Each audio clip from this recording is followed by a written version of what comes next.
ಎಲ್ರಿಗೂ ನಮಸ್ಕಾರ ಸ್ನೇಹಿತರೆ, ಅಡುಗೆ ಚಾನಲ್ಗೆ ಸ್ವಾಗತ.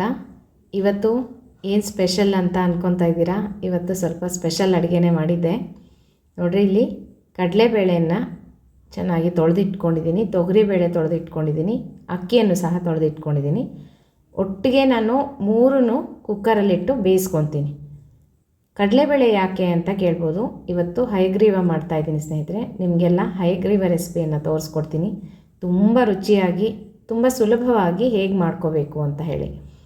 ಮತ್ತು ತರಕಾರಿ ಹಾಕಿಬಿಟ್ಟು ಹುಳಿ ಮಾಡ್ತಾಯಿದ್ದೀನಿ. ಬೀನ್ಸು, ಕ್ಯಾರೆಟು ಮತ್ತು ಒಂದು ಆಲೂಗಡ್ಡೆ ಹಾಕಿಬಿಟ್ಟು ಹುಳಿ ಹೇಗೆ ಮಾಡೋದು ಅಂತಲೂ ತೋರಿಸ್ತೀನಿ. ಹಾಗೆಯೇ ಇನ್ನೇನೇನು ಅಡುಗೆ ಮಾಡಿದ್ದೆ ಅಂತ ಹೇಳಿ ಎಲ್ಲ ಅಡುಗೆ ರೆಸಿಪಿಯನ್ನು ಈ ವಿಡಿಯೋದಲ್ಲಿ ನಿಮಗೆ ತೋರಿಸ್ತಾ ಇದ್ದೀನಿ.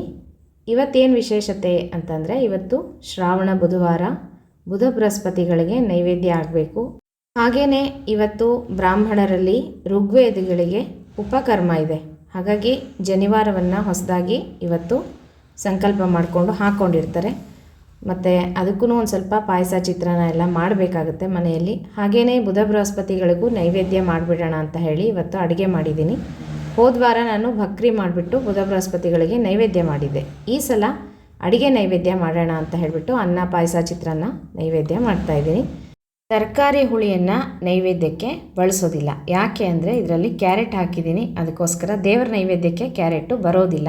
ನಿಮಗೆಲ್ಲ ಡೌಟ್ ಬರೋದಕ್ಕಿಂತ ಮುಂಚಿತವಾಗಿಯೇ ನಾನು ಹೇಳ್ಬಿಡ್ತಾ ಇದ್ದೀನಿ, ಮತ್ತು ಕಮೆಂಟ್ಸ್ ಬರುತ್ತೆ, ಅದಕ್ಕೋಸ್ಕರ ಮುಂಚೆನೇ ಹೇಳ್ತಾ ಇದ್ದೀನಿ. ನೋಡಿರಿ, ಇಲ್ಲಿ ಕುಕ್ಕರ್ಗೆಲ್ಲ ಇಟ್ಕೊಂಡಿದ್ದೀನಿ. ಈಗ ಬೆಂಡೆಕಾಯಿನ ಹೆಚ್ಕೊತಾ ಇದ್ದೀನಿ. ಇದು ಪಲ್ಯ ಮಾಡೋಣ ಅಂತ ಹೇಳ್ಬಿಟ್ಟು ತುಂಬ ಚೆನ್ನಾಗಿತ್ತು ಎಳೆ ಬೆಂಡೆಕಾಯಿ. ಹಾಗಾಗಿ ಸಣ್ಣದಾಗಿ ಹೆಚ್ಕೊಂಡ್ಬಿಟ್ಟು ಒಗ್ಗರಣೆಗೆ ಹಾಕಿ ಪಲ್ಯ ಮಾಡ್ತಾಯಿದ್ದೀನಿ. ಅನ್ನಕ್ಕೂ ಆಗುತ್ತೆ ಮತ್ತು ಸೈಡ್ ಡಿಶ್ ಆಗು ಇರುತ್ತೆ ಪಲ್ಯ ಅಂತ ಹೇಳಿಬಿಟ್ಟು. ನೋಡಿರಿ, ಬೆಂಡೆಕಾಯಿ ಎಲ್ಲ ನೀಟಾಗಿ ತೊಳ್ಕೊಂಡು ಒರೆಸ್ಕೊಂಡು ಹೆಚ್ಕೋಬೇಕು. ನೀರು ಅಂಶ ಇತ್ತು ಅಂತಂದರೆ ನಮಗೆ ಪಲ್ಯ ಮಾಡೋವಾಗ ತುಂಬ ಲೋಳೆ ಆಗಿಬಿಡುತ್ತೆ, ಜಿಬ್ಬಾಗ್ಬಿಡುತ್ತೆ. ಅದಕ್ಕೋಸ್ಕರ ನೀಟಾಗಿ ತೊಳೆದು ಒಂದು ಬಟ್ಟೆಯಲ್ಲಿ ಒರೆಸ್ಕೋಬೇಕು. ಈಗ ಒಂದು ಬಾಣಲಿ ಇಟ್ಕೊಂಡು ಸಾಸಿವೆ, ಜೀರಿಗೆ, ಸ್ವಲ್ಪ ಕಡಲೆಬೇಳೆ, ಉದ್ದಿನಬೇಳೆಯನ್ನು ಒಗ್ಗರಣೆ ಹಾಕ್ತಾಯಿದ್ದೀನಿ.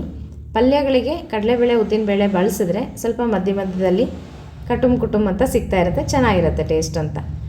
ಸ್ವಲ್ಪ ಕರಿಬೇವಿನ ಸೊಪ್ಪು ನೀಟಾಗಿ ತೊಳೆದು ಹಾಕಿದ್ದೀನಿ. ಹಾಗೆಯೇ ಹಸಿಮೆಣ್ಸಿನ್ಕಾಯಿನ ಉದ್ದುದ್ದನಾಗಿ ಸೀಳಿ ಒಂದು 3ರಿಂದ 4 ಹಸಿಮೆಣ್ಸಿನ್ಕಾಯಿ ಹಾಕಿದ್ದೀನಿ. ಅಚ್ಕಾರದ ಪುಡಿನೂ ಸಹ ಹಾಕೋಬೋದು, ಪಲ್ಯಕ್ಕೆ ಚೆನ್ನಾಗಿರುತ್ತೆ. ಇವತ್ತು ನಾನು ಸ್ವಲ್ಪ ಡಿಫ್ರೆಂಟಾಗಿರಲಿ ಅಂತ ಹೇಳ್ಬಿಟ್ಟು ಹಸಿಮೆಣ್ಸಿನ್ಕಾಯಿ ಹಾಕಿ ಮಾಡ್ತಾಯಿದ್ದೀನಿ. ಇದೂ ಅಷ್ಟೇ ತುಂಬ ರುಚಿ ಇರುತ್ತೆ. ನೋಡಿರಿ, ಈಗ ಬೆಂಡೆಕಾಯಿ ಎಲ್ಲ ಹೆಚ್ಕೊಂಡಿದ್ನಲ್ಲ, ಅದನ್ನು ಒಗ್ಗರಣೆಗೆ ಹಾಕಿ ಚೆನ್ನಾಗಿ ಫ್ರೈ ಮಾಡ್ಕೋಬೇಕು. ಇದು ಸ್ವಲ್ಪ ಫಸ್ಟ್ಗೆ ಲೋಳೆ ಬಿಟ್ಕೊಳ್ಳುತ್ತೆ, ಆಮೇಲೆ ಅದೆಲ್ಲ ಡ್ರೈ ಆಗುತ್ತೆ. ಅದಕ್ಕೋಸ್ಕರ ಸ್ವಲ್ಪ ಮೀಡಿಯಮ್ ಫ್ಲೇಮಲ್ಲಿ ನಾವು ಇದನ್ನು ಫ್ರೈ ಮಾಡ್ಕೋಬೇಕು. ತುಂಬ ಜೋರಾಗಿ ಉರಿ ಇಟ್ಕೊಂಡು ಫ್ರೈ ಮಾಡಬಾರ್ದು. ಬೆಂಡೆಕಾಯಿ ಸ್ವಲ್ಪ ಟೈಮ್ ತೊಗೊಳುತ್ತೆ ಬೇಯೋದಕ್ಕೆ. ಅದಕ್ಕೋಸ್ಕರ ನಾನು ಸಣ್ಣ ಒಲೆಯಲ್ಲಿನೇ ಇಟ್ಟಿದ್ದೀನಿ. ನಿಧಾನಕ್ಕೆ ಇದನ್ನು ಫ್ರೈ ಮಾಡ್ಕೊತೀನಿ. ನೋಡಿರಿ, ಈ ಥರ ಆಗುತ್ತೆ. ಬಿಡಿಯಾಗಿ ನಮಗೆ ಉದುರಾಗಿ ಕಾಣಿಸುತ್ತೆ. ಆವಾಗ ಪಲ್ಯಕ್ಕೆ ಇದು ರೆಡಿ ಆಗಿದೆ ಅಂತ ಅರ್ಥ ಬೆಂಡೆಕಾಯಿ. ಆವಾಗ ನಾನು ಸ್ವಲ್ಪ ಹುಳಿ ಪುಡಿ ಹಾಕಿದ್ದೀನಿ. ಧನಿಯಾ ಪುಡಿನೂ ಹಾಕೋಬೋದು, ಬೇಡ ಅಂದರೆ ಸ್ಕಿಪ್ ಮಾಡ್ಕೋಬೋದು. ನಾನಿಲ್ಲಿ ಟೇಸ್ಟ್ ಚೆನ್ನಾಗಿರುತ್ತೆ ಅಂತ ಹೇಳಿ ಸ್ವಲ್ಪ ಹುಳಿ ಪುಡಿ ಹಾಕಿದ್ದೀನಿ. ರುಚಿಗೆ ತಕ್ಕಷ್ಟು ಉಪ್ಪು, ಆಮೇಲೆ ಕಾಯಿ ತುರಿ, ಕೊತ್ತಂಬರಿ ಸೊಪ್ಪು, ಇದಿಷ್ಟನ್ನು ಹಾಕಿ ಫ್ರೈ ಮಾಡ್ಕೊಂಡ್ಬಿಟ್ರೆ ಪಲ್ಯ ರೆಡಿ. ನೀವು ಅಚ್ಕಾರದ ಪುಡಿ ಹಾಕಿ ಮಾಡ್ತೀನಿ ಅಂತಂದರೆ ಹುರ್ಗಡ್ಲೆ ಪುಡಿಯನ್ನು ಹಾಕಬೇಕು. ಅಚ್ಕಾರದ ಪುಡಿ ಹಾಕಿ ಸ್ವಲ್ಪ ಹುಳಿ ಪುಡಿ ಹಾಕಿ ಉಪ್ಪು ಹಾಕಿಬಿಟ್ಟು ಹುರ್ಗಡ್ಲೆ ಪುಡಿ ಅಂದರೆ ಹುರ್ಗಡ್ಲೆ ಸ್ವಲ್ಪ ಒಣಕೊಬ್ಬರಿ ಪೌಡರ್ ಮಾಡಿ ಇಟ್ಕೊಂಡಿರಬೇಕು. ಅದು ಪಲ್ಯಗಳಿಗೆ ತುಂಬ ಚೆನ್ನಾಗಿರುತ್ತೆ.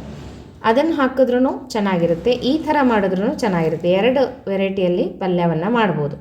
ಈಗ ಪಲ್ಯ ಎಲ್ಲ ತೆಕ್ಕೊಂಡಿದ್ದೀನಿ. ಮತ್ತು ಅದೇ ಬಾಣಲಿಯನ್ನು ಇಟ್ಕೊಂಡು ಸ್ವಲ್ಪ ಎಣ್ಣೆ ಹಾಕ್ಕೊಂಡಿದ್ದೀನಿ. ಇದಕ್ಕೆ ಸಾಸಿವೆ, ಜೀರಿಗೆ, ಕಡಲೆಬೇಳೆ, ಉದ್ದಿನಬೇಳೆ ಎಲ್ಲವನ್ನು ಹಾಕಿ ಚಿತ್ರಾನ್ನಕ್ಕೆ ಒಗ್ಗರಣೆ ಮಾಡ್ತಾಯಿದ್ದೀನಿ. ಇವತ್ತು ನಿಂಬೆಹಣ್ಣಿನ ಚಿತ್ರಾನ್ನ ಮಾಡಿದ್ದೆ. ಹಾಗಾಗಿ ನೆನ್ನೆ ದಿವಸ ತುಂಬ ಜನ ಕೇಳಿದ್ರಿ ಭಾತ್ ರೆಸಿಪಿನ ತೋರಿಸ್ಕೊಡ್ರಿ ಅಂತ. ನಾನು ಒಂದೆರಡು ವಿಡಿಯೋ ಹಾಕಿದ್ದೆ ಅನಿಸುತ್ತೆ ಸ್ನೇಹಿತರೆ, ಭಾತ್ ಹೇಗೆ ಮಾಡ್ಕೊಳ್ಳೋದು ಅಂತ ಹೇಳಿ. ಮತ್ತೆ ಯಾವಾಗಲಾದರೂ ಮಾಡಿದಾಗ ತೋರಿಸ್ಕೊಡ್ತೀನಂತೆ. ಭಾತಿನ ಪುಡಿನೂ ಕೇಳಿದ್ರಿ, ತೋರಿಸ್ತೀನಿ ನಾನು. ಈಗ ಒಗ್ಗರಣೆಗೆ ಕಡಲೆಕಾಯಿ ಬೀಜನೂ ಹಾಕಿದ್ದೀನಿ. ಸ್ವಲ್ಪ ಕರಿಬೇವಿನ ಸೊಪ್ಪು, ಹಸಿಮೆಣ್ಸಿನ್ಕಾಯಿನ ಹೆಚ್ಚಿ ಹಾಕಿದ್ದೀನಿ, ಸಣ್ಣದಾಗಿ ಹೆಚ್ಚಿ ಹಾಕಿದ್ದೀನಿ. ಖಾರ ಚೆನ್ನಾಗಿ ಬರುತ್ತೆ ಚಿತ್ರಾನ್ನಕ್ಕೆ ಅಂತ ಹೇಳಿಬಿಟ್ಟು. ಈ ಒಂದು ನಿಂಬೆಹಣ್ಣಿನ ಚಿತ್ರಾನ್ನಕ್ಕೆ ಹಸಿಮೆಣ್ಸಿನ್ಕಾಯಿ ಸ್ವಲ್ಪ ಮುಂದೆ ಇರಬೇಕು, ಸ್ವಲ್ಪ ಖಾರವಾಗಿದ್ದರೆ ಚೆನ್ನಾಗಿರುತ್ತೆ. ಲಾಸ್ಟಿಗೆ ನಾವು ಅರಿಶಿಣದ ಪುಡಿ ಮತ್ತು ಇಂಗನ್ನು ಹಾಕಿದ್ರೆ ಒಗ್ಗರಣೆ ರೆಡಿ.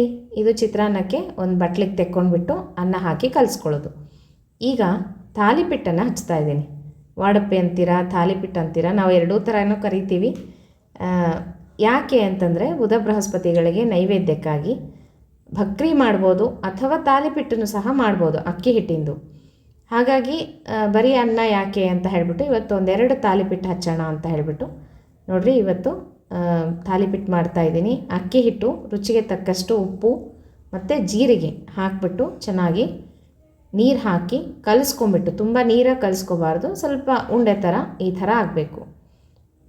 ಹೀಗೆ ಕಲಸಿಟ್ಕೊತೀನಿ. ಅಕ್ಕಿ ಹಿಟ್ಟಂತೂ ತುಂಬಾ ಜಿಗಿ ಇದೆ. ಈ ಸಲ ಸ್ವಲ್ಪ ತೊಳೆದು ಹಾಕಿಬಿಟ್ಟು ಮಿಲ್ಲಿಗೆ ಹಾಕ್ಸಿದ್ದೀನಿ ಅಕ್ಕಿ ಹಿಟ್ಟು, ಹಾಗಾಗಿ ತುಂಬ ಜಿಗಿ ಬಂದಿದೆ. ಈಗ ನಾನು ಒಂದು ತವ ತೊಗೊಂಡಿದ್ದೀನಿ. ಇದು ಕಬ್ಬಿಣದ್ದು ಹಂಚು. ನಾನು ಚಪಾತಿ ಮಾಡಲಿಕ್ಕೆ ಅಂತ ಇಟ್ಕೊಂಡಿರ್ತೀನಿ. ಚಪಾತಿಗೊಂದು, ದೋಸೆಗೊಂದು, ಭಕ್ರಿ ಮಾಡಲಿಕ್ಕೊಂದು ಅಂತ ಈ ರೀತಿ ಮೂರು ಹಂಚುಗಳನ್ನು ಇಟ್ಕೊಂಡಿದ್ದೀನಿ ನಾನು. ನೋಡಿರಿ, ಈಗ ಒಂದು ತಟ್ಟೆ ಆಯಿತು. ಈಗ ಇನ್ನೊಂದು ಹೆಂಚು ತೋರಿಸ್ತಾ ಇದ್ದೀನಿ. ಇದು ಭಕ್ರಿ ಮಾಡೋವಂಥ ಹೆಂಚು, ಸ್ವಲ್ಪ ತೆಗ್ಗಿರುತ್ತೆ. ಇದು ತುಂಬ ಚೆನ್ನಾಗಿದೆ. ಇದು ಭಕ್ರಿಗಂತೂ ಒಳ್ಳೆ ಹಂಚಿದು. ಇದು ಭಕ್ರಿ ಮಾಡೋದು. ಅದು ಮುಂಚೆ ಹಚ್ಚಿದ್ದು ಅದು ಚಪಾತಿ ಮಾಡೋದು. ಈ ರೀತಿ ದೋಸೆಗೆ ಇನ್ನೊಂದು ತವ ನೀವು ನೋಡಿರ್ತೀರ, ಅದನ್ನು ಕಾಸ್ಟ್ ಐರನ್ದು, ಅದನ್ನು ತುಂಬ ಚೆನ್ನಾಗಿದೆ. ದೋಸೆ ಚೆನ್ನಾಗಿ ಬರುತ್ತೆ. ನಾನು ನಾನ್ ಸ್ಟಿಕ್ ತವಗಳನ್ನ ತೆಗೆದುಬಿಟ್ಟಿದ್ದೀನಿ ಸ್ನೇಹಿತರೆ. ನಾನ್ ಸ್ಟಿಕ್ ಬಾಣಲಿಗಳು, ತವಗಳು ಬಳಸಬಾರ್ದು ಅಂತ ತುಂಬ ಹೇಳ್ತಾ ಇದ್ದಾರೆ. ಅದಕ್ಕೋಸ್ಕರ ನಾನ್ ಸ್ಟಿಕ್ಕು ಯಾವುದನ್ನು ನಾನು ಮನೆಯಲ್ಲಿ ಬಳಸೋದಿಲ್ಲ. ಈಗ ನೋಡಿರಿ, ಇದಕ್ಕೂ ಸಹ ತೆಳ್ಳಗೆ ಈ ರೀತಿ ಎಣ್ಣೆ ಹಚ್ಕೊಂಡು ಕೆಳಗೆ ಮೇಲೆ ಸ್ವಲ್ಪ ಎಣ್ಣೆ ಕೈ ಮಾಡ್ಕೊಂಡು ಹೀಗೆ ತಟ್ಕೊಂಡ್ಬಿಟ್ರೆ ಎಷ್ಟು ತೆಳ್ಳಗೆ ಬರುತ್ತೆ. ನಮ್ಮ ಮನೇಲಿ ತುಂಬ ಇಷ್ಟಪಡ್ತಾರೆ ಹುಳಿ ಮಾಡಿದಾಗ ಇದು ತಾಲಿಪಿಟ್ಟು. ನೋಡ್ತೀನಿ, ಈಗ ಸದ್ಯಕ್ಕೆ 2 ಹಚ್ಚಿದ್ದೀನಿ ನೈವೇದ್ಯಕ್ಕೆ ಅಂತ ಹೇಳಿಬಿಟ್ಟು, ರಾತ್ರಿಗೆ ಮಾಡ್ಕೊತೀವಿ. ಮತ್ತು ನೋಡಿರಿ, 2 ಒಲೆಗೂ ಇಟ್ಟಿದ್ದೀನಿ ತಾಲಿಪಿಟ್ಟನ್ನ. ಇದು ಬೇಗ ಆಗಿಬಿಡುತ್ತೆ, ತುಂಬ ಚೆನ್ನಾಗೂ ಆಗುತ್ತೆ. ತೆಳ್ಳಗೆ ತಟ್ಕೊಂಡ್ರೆ ಕ್ರಿಸ್ಪಾಗಿರುತ್ತೆ, ರುಚಿಯಾಗಿರುತ್ತೆ. ಅಂದರೆ ಸ್ವಲ್ಪ ಬಿಸಿ ಬಿಸಿ ತಿನ್ನಬೇಕು ಸ್ನೇಹಿತರೆ. ಅಕ್ಕಿ ಹಿಟ್ಟಿಂದಲ್ವ, ತಣ್ಣಗಾಯಿತು ಅಂದರೆ ಒಂದು ಸ್ವಲ್ಪ ನಾರಾಗುತ್ತೆ. ಅದಕ್ಕೋಸ್ಕರ ತಾಲಿಪಿಟ್ಟು ಯಾವಾಗ ಮಾಡಿದ್ರೂ ಬಿಸಿ ಇದೇನೆ ತಿನ್ನಬೇಕು. ಈಗ ನೋಡಿರಿ, 2 ತಾಲಿಪಿಟ್ಟು ರೆಡಿ ಆಯಿತು. ಇದನ್ನು ತೆಕ್ಕೊಂಬಿಟ್ಟು ನಾನು ಹುಳಿ ಮಾಡಲಿಕ್ಕೆ ಇಡ್ತೀನಿ. ಮತ್ತು ಇನ್ನೂ ಪಾಯಸ ಮಾಡೋದಿತ್ತು, ತೋರಿಸ್ಕೊಡ್ತೀನಿ ನಿಮಗೆ ಯಾವ ಥರ ಮಾಡಬೇಕು ಹೈಗ್ರೀವ ಅಂತ ಹೇಳಿ. ಈಗ ಒಂದು ಕಡೆ ಹುಳಿಗಿಟ್ಟಿದ್ದೀನಿ. ಒಗ್ಗರಣೆ ಒಂಚೂರು ಹಾಕ್ಕೊಂಡು ಸಾಸಿವೆ, ಜೀರಿಗೆ, ಇಂಗು ಅಷ್ಟೇ. ಅದಕ್ಕೆ ತರಕಾರಿ, ಬೇಳೆ ಎಲ್ಲ ಬೇಯಿಸ್ಕೊಂಡಿದ್ದು ಹಾಕ್ಕೊಂಡಿದ್ದೀನಿ. ಈ ಕಡೆಗೆ ಕಡಲೆಬೇಳೆ ಬೇಯಿಸ್ಕೊಂಡಿದ್ದೆ, ಅದನ್ನು ಒಂದು ಬಟ್ಲಲ್ಲಿ ಹಾಕಿದ್ದೀನಿ. ಕುಕ್ಕರಲ್ಲಿ ಕಡಲೆಬೇಳೆ ಬೇಯಿಸ್ಕೊಂಡ್ಬಿಟ್ರೆ ತುಂಬ ಚೆನ್ನಾಗಿ ಬೇಯುತ್ತೆ. ನೋಡ್ತಾ ಇದ್ದೀರಲ್ಲ, ಮೆತ್ತಗಾಗುತ್ತೆ. ಕಡಲೆಬೇಳೆ ಪಾಯಸ, ಅಕ್ಕಿ ಕಡಲೆಬೇಳೆ ಪಾಯಸಕ್ಕೆ ಮತ್ತು ಹೈಗ್ರೀವ ಮಾಡಲಿಕ್ಕೆ ಇದೇ ರೀತಿ ಬೇಯಿಸ್ಕೋಬೇಕು. ಹಾಗೆ ಇಟ್ಕೊಂಡ್ರೆ ಗಟ್ಟಿ ಇರಬಾರ್ದು ಸ್ನೇಹಿತರೆ. ಕಡಲೆಬೇಳೆ ಪಾಯಸ ಅಥವಾ ಹೈಗ್ರೀವಕ್ಕೆ ಗಟ್ಟಿ ಇತ್ತು ಅಂದರೆ ಅದು ಹೊಟ್ಟೆಗೂ ಒಳ್ಳೆಯದಲ್ಲ, ಆರೋಗ್ಯಕ್ಕೆ, ಮತ್ತು ತಿನ್ನೋದಕ್ಕೂ ಇಷ್ಟ ಅನಿಸೋದಿಲ್ಲ, ರುಚಿ ಇರೋದಿಲ್ಲ.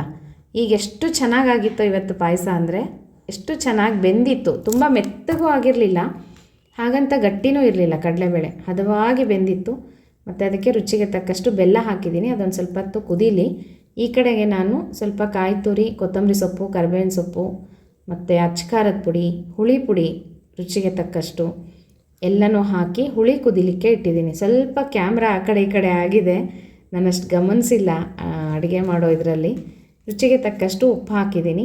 ಸ್ವಲ್ಪ ಬೆಲ್ಲ ಹಾಕಬೇಕು ಹುಳಿಗೆ, ರುಚಿ ಚೆನ್ನಾಗಿ ಬರುತ್ತೆ. ಹುಳಿ, ಉಪ್ಪು, ಖಾರ ಎಲ್ಲ ಚೆನ್ನಾಗಿದ್ದರೆ ಹುಳಿ ರುಚಿಯಾಗಿರುತ್ತೆ.